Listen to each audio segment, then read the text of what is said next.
já ouviram a expressão antes de Cristo e depois de Cristo. Essa expressão ela serve para medir a divisão do tempo que a gente utiliza nessa era em que a gente vive. Mas ela não faz sentido para todo mundo. Para aqueles povos que a gente chama de povos que viveram no mundo antigo, ou seja, antes de Cristo, isso não fazia sentido algum, porque eles sequer sabiam quem viria a ser Cristo um dia. Ou seja, isso quer dizer que nem todos os povos utilizavam a mesma forma para medir o tempo. Os relógios, por exemplo, já foram de vários tipos, relógios solares, relógios de areia, até chegarem nesse relógio cronológico e de pulso, por exemplo, ou até no próprio celular que a gente utiliza hoje em dia. Com os calendários é a mesma coisa.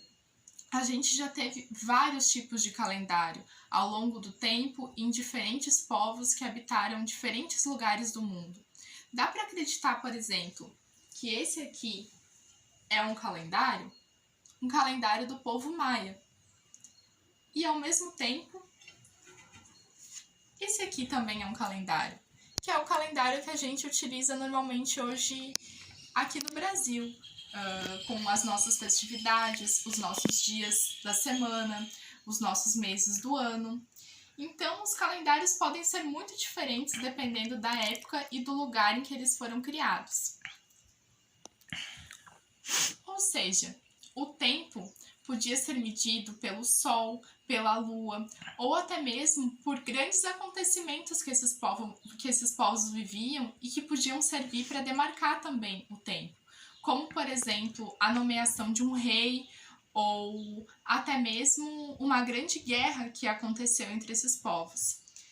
E nesse mundo antigo, o tempo não era medido pelos relógios como a gente tem hoje em dia. Ou seja, essas pessoas não começavam a trabalhar às 8 horas da manhã, faziam o seu almoço ao meio-dia, voltavam a trabalhar às 2 da tarde até às 18 horas, trabalhando assim 8 horas por dia e indo dormir às 22 horas.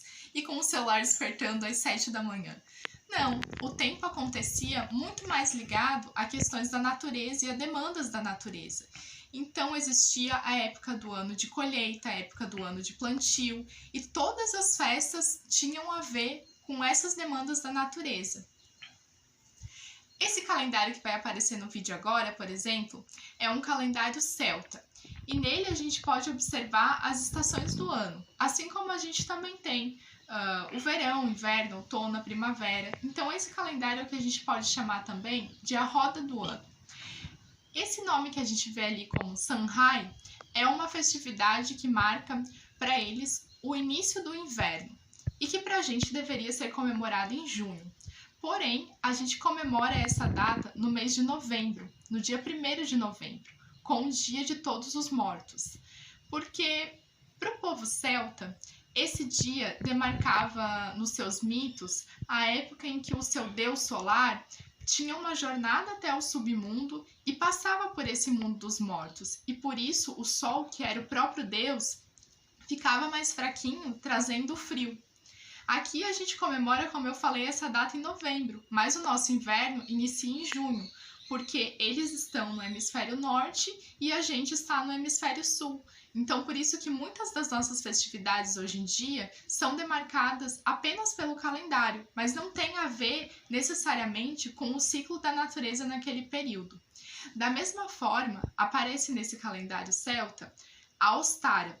Ostara é a festa da primavera, onde se inicia a primavera e esse período de fertilidade dos campos. Logo, aqui a gente deveria comemorar em setembro, mas a gente comemora a nossa festa da fertilidade em abril, com a Páscoa, que é onde no calendário cristão, Cristo ressuscita. E logo essa festa tem a ver com a vida e com o renascimento. Ao mesmo tempo que na Páscoa a gente tem símbolos de fertilidade, como o coelho e mesmo os ovos. E na Ostara, para o povo celta, era o período em que essa deusa da fertilidade contribuía para que os campos tivessem boas colheitas e para que tivesse vida em todo o universo. Ou seja, para esses povos, as suas festividades, as suas estações do ano e todas as suas comemorações tinham diretamente a ver com a sua crença nos deuses e nas deusas, assim como o nosso calendário também é marcado pelo mito cristão. Porém, as estações do ano já não estão mais tão ligadas às nossas festas atualmente, que muitas vezes acontecem até mesmo num período invertido, como a gente pode ver comparando com essa roda do ano celta. Como vimos, os calendários são formas muito ricas de contagem do tempo. Você sabia que ainda hoje existem vários calendários ao redor do mundo? As pessoas contam o tempo ainda hoje de diversas formas. O calendário que a gente utiliza é conhecido como calendário gregoriano e foi o Papa Gregório, em 1582, que elaborou esse calendário como conhecemos hoje. Um calendário com 365 dias, 12 meses no ano, com o ano bissexto a cada 4 anos.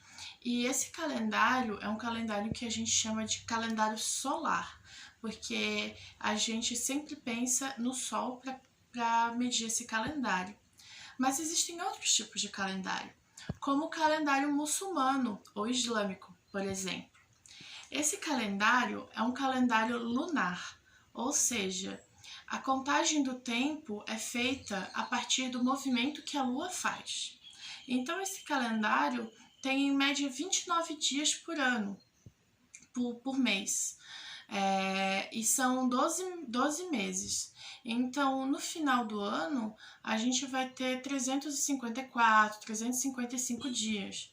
10, 11 dias a menos do que o calendário que a gente utiliza. Então, esse calendário ele vai ter uma diferença ao longo dos anos de tempo em relação ao nosso. Então, o que faz ele também ser diferente é que as festas, os dias sagrados, eles são em momentos diferentes das estações. Então, por exemplo, o Ramadã, que é um momento sagrado para os muçulmanos, pode ser comemorado tanto no inverno como no verão ou na primavera.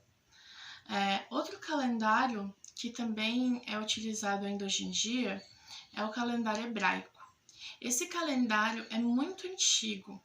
A contagem do tempo dele já está para mais de 5.000 anos. Esse calendário ele é lunisolar, ou seja, eles utilizam a Lua e o Sol para fazer a contagem desse calendário. O calendário hebraico também tem em média 29 dias, como o calendário muçulmano.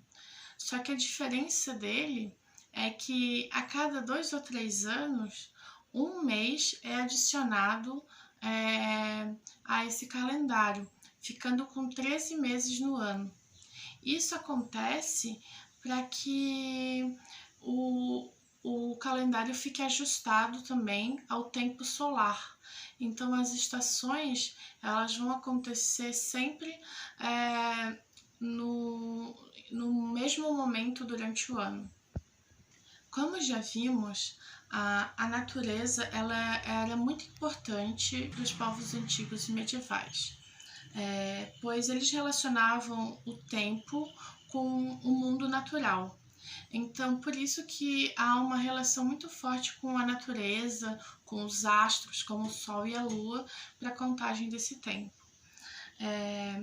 Agora, eu vou mostrar para vocês um calendário produzido no século XV. Esse calendário faz parte de uma obra muito grande, que é chamado de Livro de Horas. Então, aqui a gente pode ver uma imagem do mês de julho. Nesse mês, eles realizavam a colheita dos alimentos e também cortavam a lã dos animais. Já no mês de outubro, a gente vê que o calendário tem uma imagem de plantação. Então, nesse momento, as pessoas estavam semeando e fazendo o preparo da terra para plantar. Com isso, a gente vê que o calendário também tinha uma forma muito didática para alguns povos, porque eles usavam essas imagens para indicar o que as pessoas tinham que fazer em cada momento do ano. Isso era muito importante numa época que poucas pessoas sabiam ler. Então existe o momento certo para plantar, o momento certo para colher, o momento certo para fazer as festas, e tudo isso podia ser observado no calendário. Cada mês, então, tinha algo em específico, tinha uma função a ser realizada. Por fim, é importante pensar que para esses povos o tempo não estava relacionado ao relógio, mas sim ao tempo natural, a luz do sol que vinha e que ia embora, aos ciclos da lua. Não é que nem hoje, como a Jana disse, que a gente tem as funções exercidas por horas pelo relógio que a gente utiliza. Então, 8 horas de trabalho, vou dormir à noite. Essas funções, elas são muito hoje definidas por causa do relógio, enquanto que na antiguidade, no medievo, elas eram feitas de outra forma.